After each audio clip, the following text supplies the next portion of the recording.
ರಾಜಕೀಯ ನಿಂತ ನೀರಲ್ಲ, ರಾಜಕೀಯ ಹರಿಯುವ ನೀರು. ರಾಜಕೀಯದಲ್ಲಿ ಯಾರು ಶತ್ರುನೂ ಇಲ್ಲ, ಯಾರು ಮಿತ್ರನೂ ಇಲ್ಲ. ನಮಗೆಲ್ಲ ತಿಳಿದಿರೋ ಪ್ರಕಾರ ನಮಗೇನು ಈ ನಗರಸಭೆ ಅಧ್ಯಕ್ಷ ಸ್ಥಾನ ತಪ್ಪುವಂಥದ್ದು ಹೊಸದೇನಲ್ಲ. ಇದೆಲ್ಲ ನಮ್ಗೆ ಹಳೇದಿವಲ್ಲ. ಮೊದಲು ನಮ್ಮ ತಾತನರಾದ ಅಬ್ದುಲ್ ಜಬ್ಬಾರ್ ಸಾಬ್ ಅವ್ರಿಗೆ ಇದೇ ಅಧ್ಯಕ್ಷ ಸ್ಥಾನ ಕೈ ತಪ್ಪಿತ್ತು. ಮತ್ತೆ ನಮ್ಮ ತಂದೆ ಅಬ್ದುಲ್ ಜಲೀಲ್ ಸಾಬ್ ಅವರು ಅವರ ಅಧ್ಯಕ್ಷರಾಗುವ ಸಂದರ್ಭದಲ್ಲಿ ಇದೇ ನಮ್ಮ ಚೌರೆಡ್ಡಿ ಅವರ ಎಕ್ಸ್ ಗೃಹ ಮಂತ್ರಿಗಳು ಅವರ ಕಾಲದಲ್ಲಿ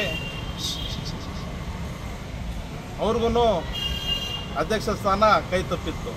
ಆವಾಗ ಸೀನಾ ಮತ್ತು ತಿಪ್ಪಣ್ಣ ಅಂತ ಇಬ್ಬರು ಕೈ ಕೊಟ್ಟರು. ನಮ್ಮ ಹಿರಿಯರಿಗಾಗಿದೆ, ಇನ್ನು ಕಿರಿಯರೆಲ್ಲ ಆಗೋದರಲ್ಲಿ ಏನು ಆಶ್ಚರ್ಯ ಪಡುವಂಥದ್ದೇನಿಲ್ಲ. ಆದರೆ ಎಲ್ಲೋ ಒಂದು ಕಡೆ ಈ ಅಧ್ಯಕ್ಷ ಸ್ಥಾನಗಳು ಪಡಿಬೇಕಾದ್ರೆ ಲಾಬಿಗಳು ಮಾಡಬೇಕು, ಟವಾಲ್ ಹಾಕಬೇಕು, ಅಥವಾ ಬಕೆಟ್ಗಳನ್ನು ಹಿಡಿಬೇಕು, ಇವೆಲ್ಲ ಇರ್ತದೆ ಅನ್ಸುತ್ತೆ. ನಾವು ಯಾವುದೇ ಕಾರಣಕ್ಕೆ ಲಾಬಿಗಳು ಮಾಡೋವನಲ್ಲ, ಟವಾಲು ಹಾಕೋವನಲ್ಲ, ಬಕೆಟ್ ಹಿಡಿಯೋವನು ಅಲ್ಲ. ಏನಿದ್ರೂ ನೇರ ದಿಟ್ಟ ನಿರಾಧಾರ ಅಷ್ಟೇ. ನನಗೆ ಯಾರು ಬಗ್ಸೋಕ್ಕೂ ಆಗಲ್ಲ, ನನ್ನ ಜಗ್ಗೋದು ಇಲ್ಲ. ಏನಿದ್ರು ನೇರ ನೇರ ಇರ್ತದೆ. ನಮಗೆಲ್ಲ ತಿಳಿದಿರೋ ಪ್ರಕಾರ ನಾನು JDS ಅಲ್ಲಿರುವಾಗ JK ಕೃಷ್ಣಾರೆಡ್ಡಿ ಅವರು ಪ್ರೆಸಿಡೆಂಟ್ ML ಆಗಿದ್ರು. ಆವಾಗ ಇಲ್ಲಿ ಅಭಿವೃದ್ಧಿ ಕೆಲಸಗಳಾಗ್ತಾ ಇಲ್ಲ ಅಂತ ಹೇಳಿ, ಅಧಿಕಾರಿಗಳು ವಿಫಲವಾಗಿದ್ದಾರೆ ಇಲ್ಲಿ ಅಂತ ಹೇಳಿ ಸುಮಾರು ಸತಿ ಪ್ರಶ್ನೆಗಳು ಮಾಡ್ಕೊಂಡು ಬಂದೆ. ನಾನು ಪ್ರೆಸಿಡೆಂಟ್ MLA JK ಕೃಷ್ಣಾರೆಡ್ಡಿ ಬಿಟ್ಟು 1 ವರ್ಷ 3 ತಿಂಗಳು ಸತತವಾಗಿ ಹೋರಾಟ ಮಾಡಿ, ತದನಂತರ MC ಸುಧಾಕರ್ ರೆಡ್ಡಿ ಅವರು XML ಆಗಿದ್ರು.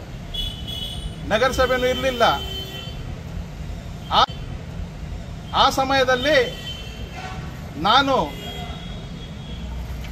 ಆ ಪಕ್ಷದಿಂದ ವಿಪ್ ಜಾರಿ ಆದ್ರೂ ಹಿಂದೆ ಮುಂದೆ ನೋಡದೆ ನಮ್ಮ ನಡೆ ಅಭಿವೃದ್ಧಿ ಕಡೆ ಅಂತ ಹೇಳಿ ಆವಾಗ ನಾನು ಭಾರತೀಯ ಪ್ರಜಾ ಪಕ್ಷಕ್ಕೆ ಬೆಂಬಲ ಕೊಟ್ಟೆ. ಆಗ ಮುನ್ಸಿಪಲ್ ಫಾರ್ಮೇಷನ್ ಆಯಿತು. ತದನಂತರ MLA ಎಲೆಕ್ಷನ್ ಆಯಿತು. ಆ MLA ಎಲೆಕ್ಷನ್ನಲ್ಲಿ ತಮಗೆಲ್ಲ ತಿಳಿದಿರೋ ಪ್ರಕಾರ ನಮ್ಮ ಮುಸ್ಲಿಂ ಸಮಾಜ 95% ಕನಿಷ್ಠ ಅಂದ್ರೇನು ಒಂದೇ ಸೈಡ್ ಓಟ್ಗಳು ಹಾಕಿದ್ರು.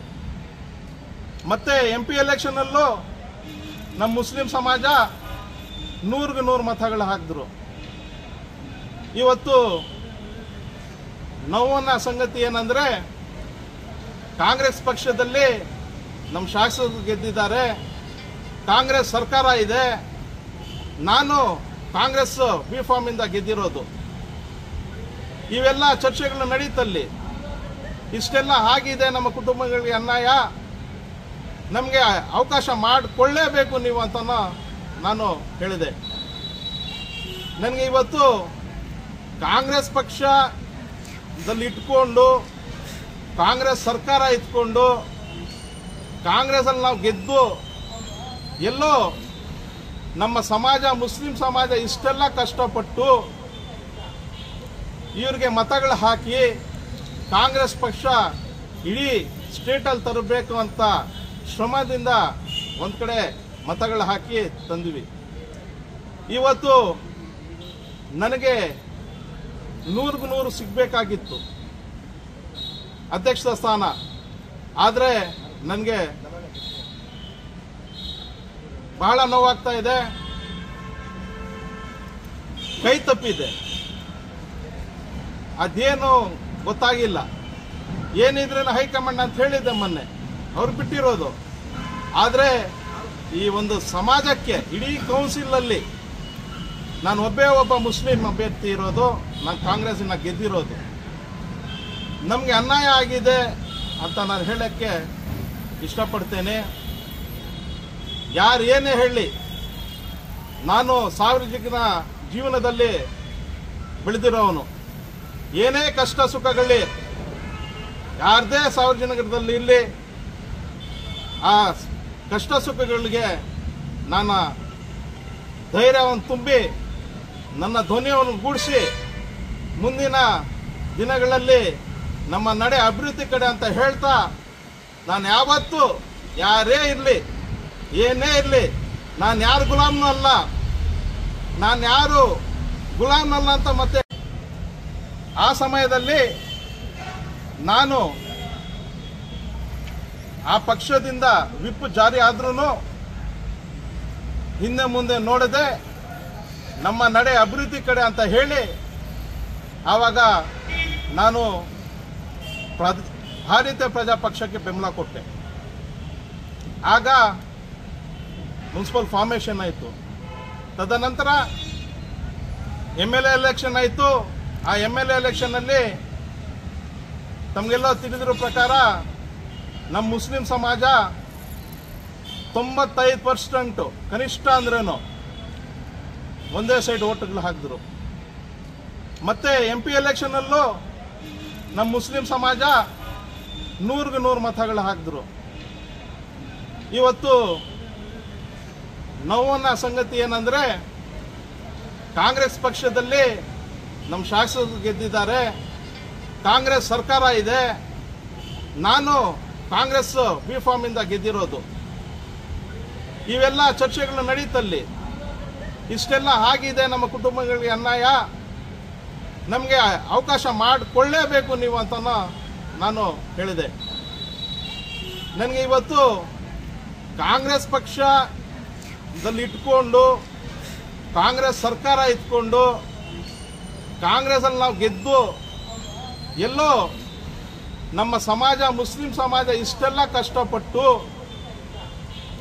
ಇವ್ರಿಗೆ ಮತಗಳು ಹಾಕಿ ಕಾಂಗ್ರೆಸ್ ಪಕ್ಷ ಇಡೀ ಸ್ಟೇಟಲ್ಲಿ ತರಬೇಕು ಅಂತ ಶ್ರಮದಿಂದ ಒಂದು ಕಡೆ ಮತಗಳು ಹಾಕಿ ತಂದಿವಿ. ಇವತ್ತು ನನಗೆ 100ಕ್ಕೆ 100 ಸಿಗಬೇಕಾಗಿತ್ತು ಅಧ್ಯಕ್ಷ ಸ್ಥಾನ. ಆದರೆ ನನಗೆ ಬಹಳ ನೋವಾಗ್ತಾ ಇದೆ, ಕೈ ತಪ್ಪಿದೆ. ಅದೇನು ಗೊತ್ತಾಗಿಲ್ಲ. ಏನಿದ್ರೆ ಹೈಕಮಾಂಡ್ ಅಂತ ಹೇಳಿದ್ದೆ ಮೊನ್ನೆ, ಅವ್ರು ಬಿಟ್ಟಿರೋದು. ಆದರೆ ಈ ಒಂದು ಸಮಾಜಕ್ಕೆ, ಇಡೀ ಕೌನ್ಸಿಲಲ್ಲಿ ನಾನು ಒಬ್ಬ ಮುಸ್ಲಿಂ ಅಭ್ಯರ್ಥಿ ಇರೋದು, ನಾನು ಕಾಂಗ್ರೆಸ್ಸಿನ ಗೆದ್ದಿರೋದು. ನಮಗೆ ಅನ್ಯಾಯ ಆಗಿದೆ ಅಂತ ನಾನು ಹೇಳಕ್ಕೆ ಇಷ್ಟಪಡ್ತೇನೆ.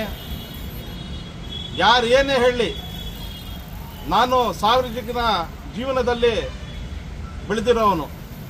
ಏನೇ ಕಷ್ಟ ಸುಖಗಳಲ್ಲಿ ಯಾರದೇ ಸಾರ್ವಜನಿಕರಲ್ಲಿ ಇರಲಿ, ಆ ಕಷ್ಟ ಸುಖಗಳಿಗೆ ನಾನು ಧೈರ್ಯವನ್ನು ತುಂಬಿ ನನ್ನ ಧ್ವನಿಯನ್ನು ಗೂಡಿಸಿ ಮುಂದಿನ ದಿನಗಳಲ್ಲಿ ನಮ್ಮ ನಡೆ ಅಭಿವೃದ್ಧಿ ಕಡೆ ಅಂತ ಹೇಳ್ತಾ, ನಾನು ಯಾವತ್ತೂ ಯಾರೇ ಇರಲಿ, ಏನೇ ಇರಲಿ, ನಾನು ಯಾರು ಗುಲಾಮ್ನೂ ಅಲ್ಲ, ನಾನು ಯಾರು ಗುಲಾಮ್ನಲ್ಲ ಅಂತ ಮತ್ತೆ ಹೇಳ್ತೀನಿ.